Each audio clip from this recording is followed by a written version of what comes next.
Tak bisa dipungkiri keberadaan sosok astral, noni Belanda dan anak-anak perawakan Eropa sangat kental di bekas sekolah ini. Bagaimana tidak, arsitektur dan ornamen-ornamen Eropa masih terlihat jelas di tempat ini. Bahkan fenomena gaib pun sering dirasakan warga sampai saat ini. Dia pas keluar nih beli sayur jam-jam setengah 4, kelihatan melintas seperti itu gitu kan, yang kayak Belanda lama. Masa Pak Ade nggak lihat, ini ada mundar-mandir anak kecil di teras itu, depan itu. Ada perawatan anak-anak, ada perawakan Belanda, yang kayak nona Belanda gitu ada pada. Dan saat ini posisi dia ini laki-laki, tingginya sekitar 180 cm dan sekarang dia menghadap ke sana membelakangi kita, tapi baunya ini benar-benar bikin gak nyaman.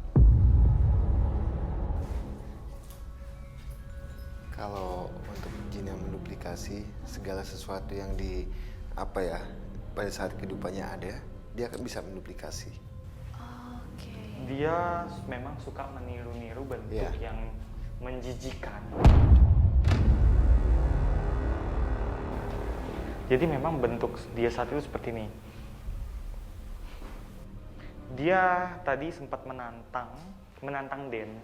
Saya bisa rasain itu juga, Den seperti ditantang. Oke, sosok sebelumnya bilang menunjuk ke sebuah arah atau ini yang ditakuti oleh sosok anak kecil yang kita jumpai di kelas tadi? Bukan, bukan. Tapi dia memancing kita supaya tidak ke lokasi sana. Jadi sebelum ke lokasi yang ingin kita tuju, tiba-tiba dia muncul untuk mendistract supaya kita nggak ke sana dulu katanya. Mengalihkan perhatian. Mengalihkan kita. Tapi kenapa? Sosoknya sedang apa sekarang? Kenapa kamu?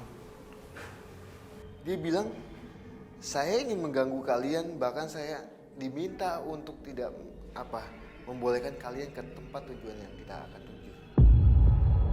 Oke, aku nggak tahu nih, karena memang kita kan misinya datang ke sini adalah untuk mencari sosok noni Belanda yang ada di sini. Sebetulnya di daerah sini juga ada sebuah mitos yang mana katanya jika kita mengatakan kakak di mana, itu katanya akan memunculkan sosok. Kenapa Kak Den? Kenapa? Tiba-tiba pada saat kamu nyebut itu, Benar saja, saat kami menyebutkan mitos kakak di mana, tiba-tiba ada sesuatu yang jatuh. itu mitos yang soal kakak di mana itu. Setelah kamu bilang kakak di mana, tiba-tiba muncul ini. Dan ada makhluk yang Kenapa Kak? Jadi pada saat Tasya cerita justru tidak sengaja itu malah seperti mengaktifkan mantranya. Kemudian ini adalah salah satu tandanya. Waktu kamu bilang begitu, itu memancing dia. Dan akhirnya dia melakukan ini. Kak Den kenapa tadi? Boleh diceritakan? Ayo, cepat ya. Bahaya, ayo cepat. Kayak omongan sesuatu yang kayak mitos-mitos omongan sesuatu yang bikin dia muncul sih. Kakak di mana? Ayo dong sini. Gitu.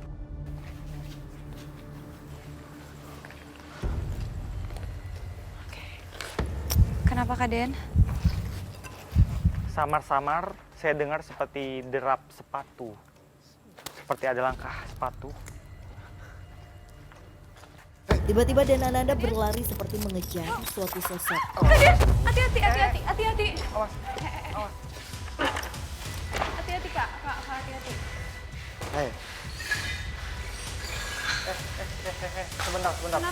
Kenapa Ruth? Ini ada apa ini? Kak Den butuh minum? Ada air nggak?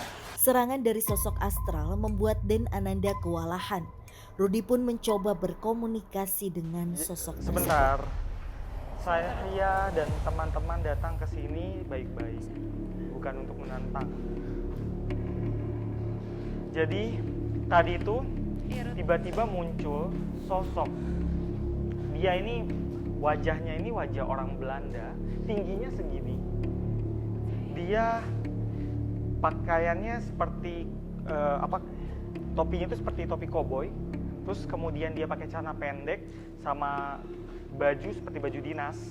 Dia pakai kaos kaki tinggi warna putih, sepatu hitam, dan dia megang laras panjang. Dia mendehem.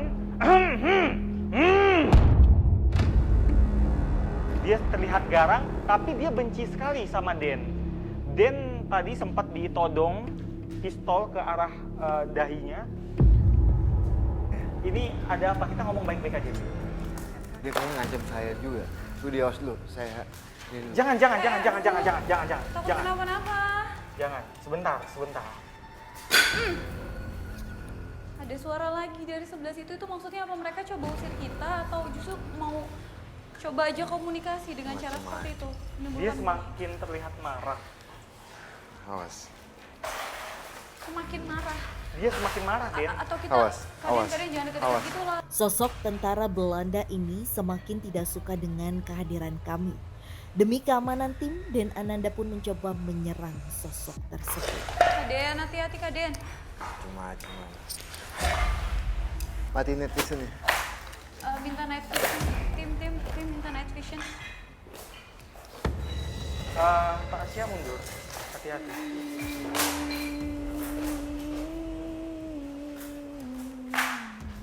Sekarang Kaden lagi nyanyiin sebuah tembang yang merupakan sebuah cara berkomunikasi dengan sosok yang ada di sini. Tim jangan ada yang bengong, jangan ada yang kosong. Saling ingetin antara satu dengan yang lain ya. Jangan ada yang kosong.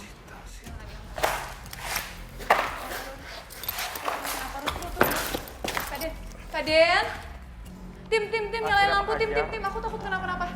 Kaden.